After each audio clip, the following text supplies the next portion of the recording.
Hello hikers, last time we spoke about my failed teener trip up Fletcher Mountain, but this time I want to talk about something more positive. So let's talk about my absolute favorite hike in Colorado for the 2019 season. It was simply amazing. It had everything. It had camping, it had water crossings, plural, avalanche debris, also plural.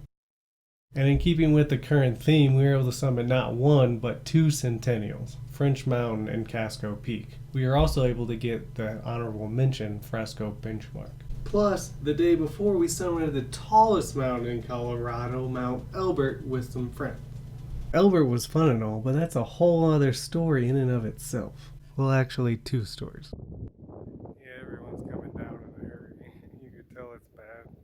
But it did give us this great vantage point overlooking the hike we're going to talk about today. Looking west of Elbert, you can see the hike in through the valley following Halfmoon Creek, pretty much following this abandoned road all the way to the cabin ruins. Here you have a choice, but most people take the route I did up this saddle and then proceed to the summit of French Mountain. From there you just follow the ridge around. You might as well visit Fresco benchmark, even though it doesn't have enough prominence to be ranked on its own. Then the fun part is along this ridge up to Casco Peak. It's possible to continue down the ridge that way, but I turned back to this saddle in order to descend towards the cabin ruins where I started. We know all this because we planned the trip with 14ers.com. It's really an invaluable resource with its route descriptions, pictures, and current trail conditions. Could you imagine how navigationally challenged we'd be without it? I'm so lost without you. After scouting out the route, we headed back to our dispersed camping spot just before the Elbert and Massive trailheads. There are a few paid spots here as well and a lot more dispersed camping further down Country Road 11. Careful though, after passing the Massive trailhead, the road gets a bit rougher in a few spots and I wouldn't really advise taking a low clearance vehicle back there, though other people did decide to chance it. If you have a high clearance vehicle, you can drive this 2-mile section and turn off at 110J and just park anywhere you can since this is an unmarked trailhead. Here in August, the creek was too high and I don't think any vehicle could make it past this water crossing. Alright, this hike started off really early in the morning. Like really early, as in 3 a.m. early in the morning. I wanted to wake up with enough time to have a nice breakfast and pack up the tent, plus I had to be at work at 5:30 that night and the drive home was going to be about 3 hours long. Since I decided not to take my vibe on the 4-wheel drive road, I had to start off at 4 a.m. at Massive Trailhead. I had my trusty headlamp and the almost full moon to guide me, but I still couldn't shake the feeling that I was walking in a horror movie that early in the morning. Eventually, I made it to the unmarked trailhead at the 110J turnoff that I mentioned earlier. Yes, that does mean I had to do that water crossing in the dead of darkness. No worries though, I changed into my flats and waded into the freezing water up to my mid-thighs. After that, it is pretty simple to follow the old mining road through the valley. If you really need help navigating though, there are these handy arrows posted along the trees. Well, following the road is easy until you run into this, avalanche debris. While I prepared for the hike by reading the trip reports, none of them mentioned this little fact. So while prior research from the safety behind a computer screen is good, it is always helpful to be prepared for unexpected things like this in the field. I pushed on not knowing if I could make it through the debris, but I figured if the trail was completely impassable, someone would have had to have mentioned it, right? Sure enough, my logical thinking, or, depending upon your perspective, my stubbornness saw me through to the other side after climbing over trees in the darkness for 1/8 of a mile. A little while later, the sun started rising, giving me a nice view of my goal destinations, French Mountain and the ridge line all the way over to Casco Peak. Just keep following the road. And following the road.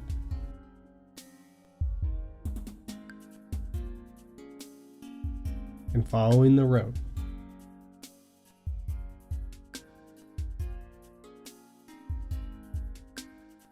Oh, and don't forget to look back to see the beautiful sunrise.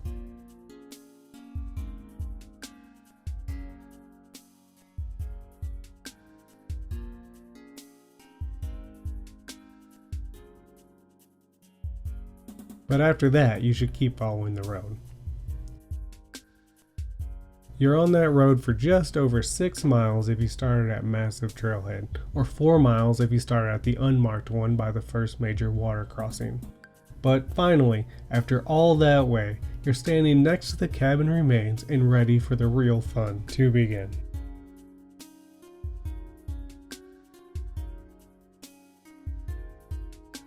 Looking out from the cabin, you want to pick your route up French Mountain. I went up this way heading for the saddle, but there were some annoying loose rocks here, so I would actually suggest going around further to the left. However, no matter how you plan on gaining the ridge, it always looks a little bit different when you're actually hiking it. After a hard-fought ascent, I finally made it up to the saddle and crossed over this firm, lingering snow. And then, not long after that, you're on the summit of French Mountain. Congratulations on topping the ranked 63rd mountain in Colorado. That gives you great views of the 14er Massive, some other 13ers in the Sawwich Range, your ridgeline to Casco, and of course the tallest mountain in Colorado, Mount Elbert. After checking out the ridgeline, catching your breath, and eating some snacks, there's not much more to do than to head back down to the saddle and towards the Frasco benchmark.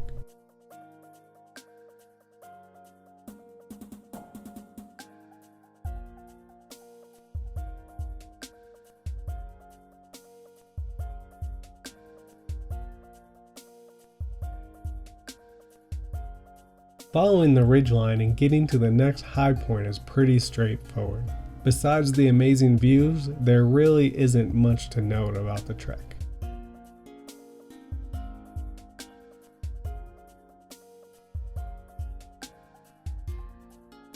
It does take a move or two of climbing to get to the top of Frasco benchmark proper, but it wasn't too difficult. I do suggest not to fall off the back though. Now, all that's left is the head towards Casco Peak. This ridgeline is where the route gets its Class 2 Plus rating, and if you are not careful, you could turn it into a Class 3. The ridgeline is rocky, it juts out a lot, and is tedious at points, making the hike a lot more interesting. Keep as close to the top of the ridge as you can, maintaining your elevation.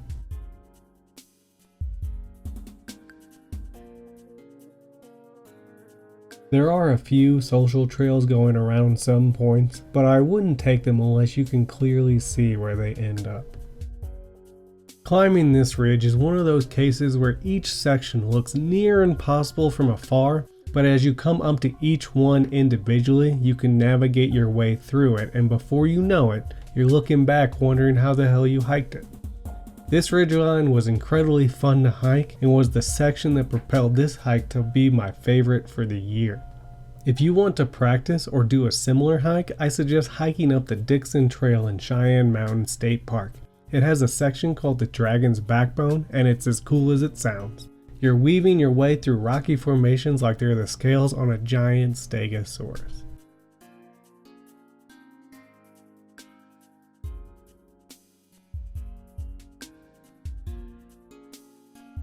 After navigating that really fun ridgeline, you're staring up at the last section of elevation gain to make Casco Peak. It's choose your own adventure from here. I did do a bit more climbing than I thought I would, but maybe I took a wrong way.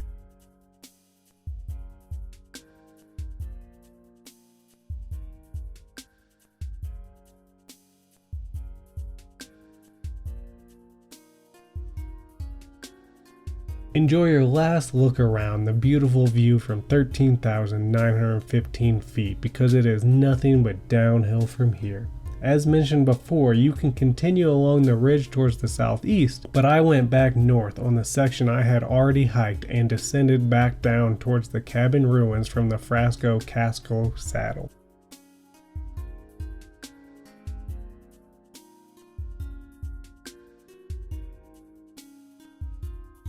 Either way, just pick a point on the road when you are high enough to see it and head towards that point.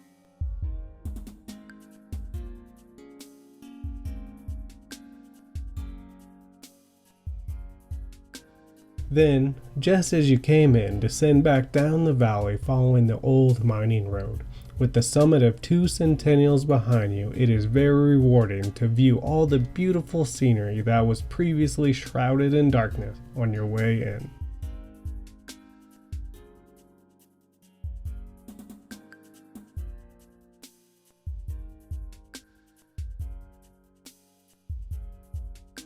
The bright afternoon sun also shows you all the craziness of downed trees you crawled through earlier that morning.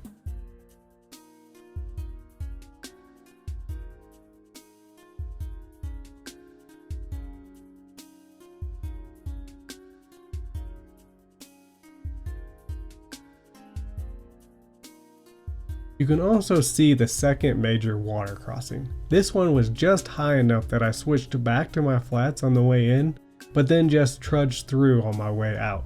My boots are waterproof, but the ankles are low cut, so they are easy to submerge in water. Before long, you are back at the first water crossing once again. And after that, if you weren't lucky enough to park here, it's just a 2-mile trek back to the car.